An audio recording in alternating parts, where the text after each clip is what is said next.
ఒక రాజీనామా తెలంగాణ రాష్ట్రంలో నూతన ఒరవడికి శ్రీకారం చుట్టింది. ఒక రాజీనామా తెలంగాణ రాష్ట్ర ప్రభుత్వాన్ని తట్టిలేపింది. ఒక రాజీనామా దళితులకు ఊరటనిచ్చింది.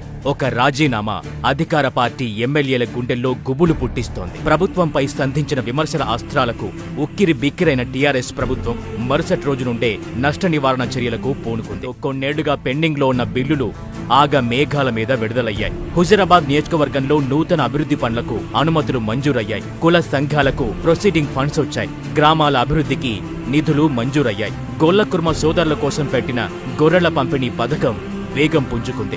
ఆర్థికంగా చితికిపోయిన ఎంపీటీసీలకు, సర్పంచులకు, ప్రజాప్రతినిధులకు కార్లు, కోట్ల రూపాయల నజరానాలు అందాయి. రాష్ట్ర వ్యాప్తంగా ఏళ్ల తరబడి పెండింగ్ లో ఉన్న కొత్త రేషన్ కార్డులు, పింఛన్ల పంపిణీకి ప్రభుత్వం ముందుకొచ్చింది. ముఖ్యంగా హుజరాబాద్ ఎన్నికల కోసం దళిత బంధువు పేరుతో ప్రత్యేక పథకమే పుట్టుకొచ్చింది. హుజరాబాద్ లో ఉన్న ప్రతి దళిత కుటుంబానికి 10 లక్షల రూపాయల చొప్పున ఇస్తామని, ఆ పథకంలో భాగంగా కేవలం ఒక్క హుజరాబాద్ నియోజకవర్గానికి ప్రభుత్వం 2000 కోట్లు కేటాయిస్తున్నట్టు ముఖ్యమంత్రి కేసీఆర్ ప్రకటించడం రాష్ట్ర వ్యాప్తంగా చర్చకు దారితీసింది. అధికారంలో ఉండి సాధించలేనిది రాజీనామాతో చేశారని, 7 ఏళ్లుగా మొద్దు నిద్రలో ఉన్న ప్రభుత్వాన్ని ఫామ్ హౌస్ కే పరిమితమైన ముఖ్యమంత్రి కేసీఆర్ ను ఉరుకులు పరుగులు పెట్టిస్తున్నారని సోషల్ మీడియాలో ప్రభుత్వంపై సెటైర్లు వేస్తున్నారు.